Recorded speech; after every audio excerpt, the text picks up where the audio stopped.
Yes, you guys, what you were saying, I'm Nini FC, this is Blue Lions CV, and today I'm here to bring you guys the predicted lineup 11 for the 2021 season. Now, if you're like me, you cannot wait until the start of next season, and yeah, I know that I'm sounding way too gassed because we still haven't even finished this season. However, next season is shaping up to be beautiful. We've just signed Timo Werner, we've signed Ziyech. We're only going to sign more players to add to the team and add to the squad, and it's looking like Frank Lampard is now starting to build this team and this club in his very own image. I guarantee you guys we are going to see an abundance of different lineups and formations, and naturally they will depend on the opposition we're playing against. So I hope you guys are sitting comfortably because this is going to be a video you definitely like. And one more quick thing, you guys, before we get into things, remember, if you want to show your support for this channel and for the video, then smash that like button. I'm going to be very ambitious today and I'm going to target over 2,500 likes. So if you like today's video, you guys know what to do. Without wasting no more time, we kick off and get straight into things with the first player on the lineup, Kepa Arrizabalaga. It seems like he may get the opportunity next season to stake his claim as our number one. This season has been very difficult for Kepa. His shot stopping, his positioning and his decision making have all been questioned. His form is inconsistent, one day making world class reflex saves one game and in the next making the most basic mistakes. Arguments have been made that maybe our defense has not helped him out much, which is not accurate, and that's because Kepa's post-shot expected goals are not amazing.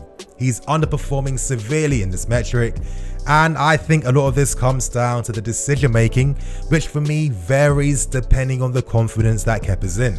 When confident, Kepa looks like a great keeper, it's just that confidence is not consistent enough. Next season, Kepa will have to live up to his price tag, fan expectations and Lampard's expectations as well if he has any hopes of claiming to be our number one keeper. We now move on to the right back position, and this will be occupied by none other than Reece James. I feel like next season his name will be known even more, and it seems likely that Azpilicueta will be phased out and the right back spot will be Reece's to lose. James has proven to be one of our most valuable players this season, single-handedly giving us an attacking threat down the right hand side, something we've missed out on for years. James is renowned for his deliveries inside the box. The amount of forward spin and dip he applies to his crosses is so important in clearing the first line of defense inside the opposition box. He has his very own trademark crossing technique, one he's crafted since youth team days, and it's going to be even more devastating next season now that Ziyech has been signed. He's an intelligent defender, regularly closing down passing angles and is very tenacious with his tackles too. Reece James will continue to be a standout for next season. Moving on, and I have Kurt Zouma in this lineup. Now, could Zouma's worth be valued even more for next season? This season he's played in different roles at the back throughout the season, however he's proven to be better playing down that right hand side. Down the right hand side, Zouma gets to play as the cover defender, acting as that last line of defense, and this explains why he's constantly attempting those last ditch tackles that we just don't see our other centre backs doing. Kurt provides that aerial dominance which is crucial in the Premier League and is something that we lack with our other defenders. His passing, his positioning and his defending have all been questioned throughout the season, even though stats support the complete opposite to this. His passing range is underrated. He isn't necessarily the playmaking defender to play the passes between the lines, but he is confident and accurate at finding his man with those cross-field balls. He rarely gives away fouls, he's elegant when making his 1v1 tackles, and his technique is very underrated. Could he go to another level if he's playing alongside a left-footed centre-back? And to play alongside Kurt Zouma, we move on to Gabriel from Lille. Now, this option could change as time goes on, but Gabriel provides elements that this team needs. He's known for his deep progressions, he's Lille's sole creative provider in defence, he's involved heavily in setting attacks, either with passes between the lines or passes between midfield or position lines. He's someone that can do both parts of the game, and he has a very high duel success, utilising his pace very well, and he is positionally sound too. Gabriel wins a high proportion of his aerial and ground duels. He could be the perfect foil that many centre-backs at this club need. He has been a standout for Lille and is seen as one of Brazil's best new defensive hopes. With his price set at around 30 mil, could he be the perfect signing to make to complete our defence?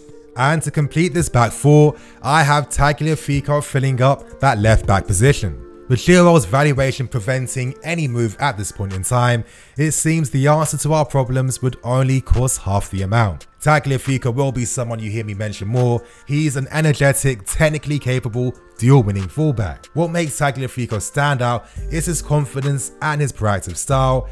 He will win tackles infield or out. He does not give time for his markers to escape him, and he is a great counter-pressing fullback. He's been seen as the new Javier Zanetti, and this is due to his technical abilities, which means he is very comfortable receiving the ball in midfield lines. He has an engine for days, he has the pace, he attacks the spaces in the final third with either infield runs or his customary overlapping runs down that side.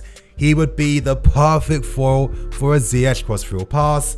Tagliafico really could be the answer to our left back issues. Now we start with the midfield, and of course you cannot have a first 11 without N'Golo Kante in your team. Now earlier this year I released a big video analysis on the player, disproving points made in regards to his fitness and whether Kante is on the decline. This lockdown period gave Kante the opportunity to get rest for the first time in a year and a half, and now the player has fully recovered.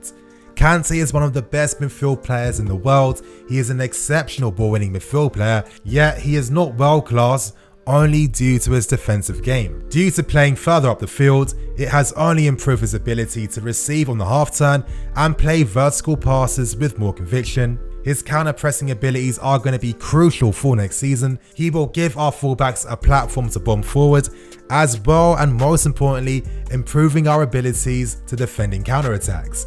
He's not praised enough for his overall game, but next season Kante's importance will not be taken for granted. And to play alongside him, I have Ruben Loftus-Cheek. Now Loftus-Cheek has had it rough this past few years, you guys. He's picked up one of the most unfortunate injuries I've seen for a while, and we've missed out on him for an entire year. Now he's in this team over Kovacic, as offensively Ruben provides more in the final third, and he is a better player.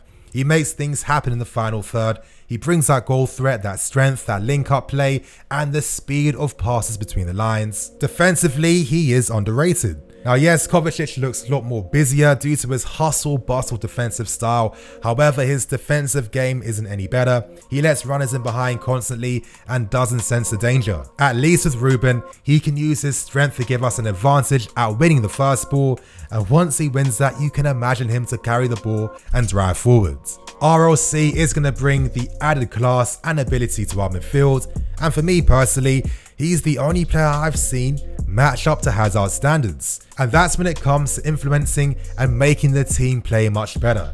He is seen as one of the best players at this club and is well respected by all his teammates.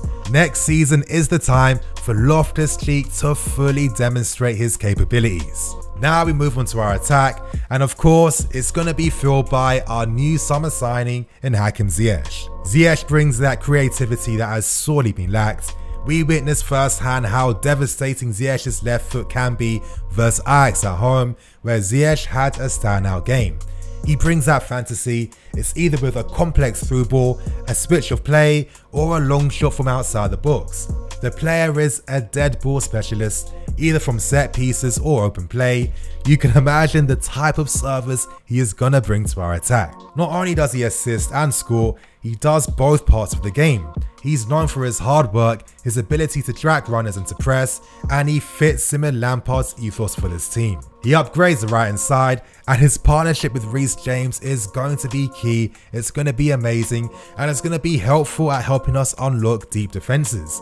He's able to attack all across the attacking zones and in midfield, and I guarantee to you guys there are going to be constant comparisons between De Bruyne and Bruno throughout the next season. Ziyech has the mental strength, the personality, the character, and the unbelievable football brain to become a huge success for next season. We now move on to the cam position, and here I have Kai Havertz in this team. Now, could Kai be the last fantasy player we sign? He's someone that we are seriously looking at, and it could be clear as to why. Lampard wants a shadow striker, and Kai is showing at this very young age he is one of the best. Mason has been used to a decent effect throughout the season, however he's seen more as a midfield player, so in that sense Kai would help elevate how we attack the spaces inside the box because he has exceptional spatial awareness and knows how to move and operate in space. What makes Kai such a standout player is that he can do both. He can score goals, he can use his head, and he can play the passes like a playmaker. He's very press resistant, using his strength very well to keep the ball, and you guys consider the fact that all this skill is in the perfect physique. He's 6'2", strong, and is much faster than is appreciated, and it's this same speed which allows him to enter the box with his vertical runs, showing off his clinical finishing abilities. Kai can do both, he creates and scores, he's strong in the air and is very accurate with his shots. He has been described as the German Zinedine Zidane, and that's due to his elegant style. Is Kai Havertz the final piece in Frank Lampard's Chelsea 2.0? We now move on to the left hand side, and of course this will be filled by our new signing in Timo Werner. Werner's game has been developed for him to become an exceptional all-round attacking player.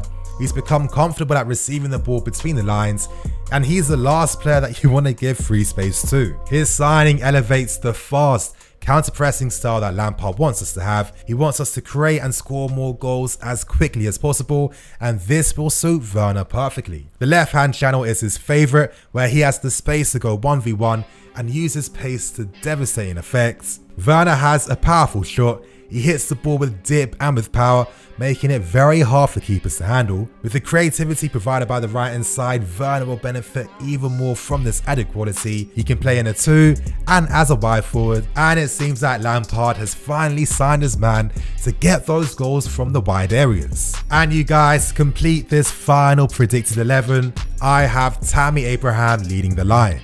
It seems like Tammy may have bulked up even more during this lockdown period, and this is reflective of the player's strong mentality and desire to become the very best he can be.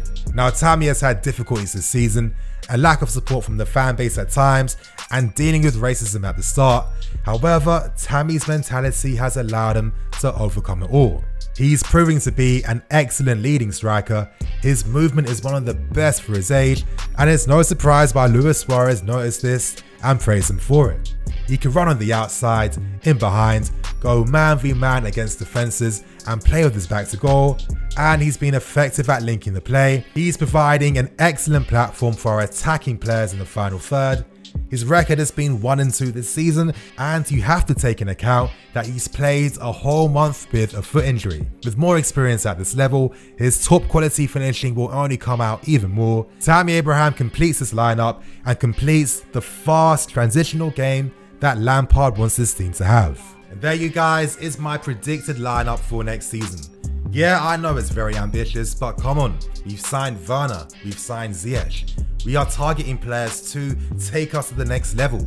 To go to the next level, you need to have the ambition to match. Lampard has been stressing this throughout the season. Lampard has come here to take us to that next level, and I think it's time we stop doubting our ambition and start embracing it. So on that point, you guys, I'm going to wrap things up. Thank you for watching. Remember to like, comment and subscribe. I'm EFC, this is Blue Lions TV. I'll see you guys later with some more videos.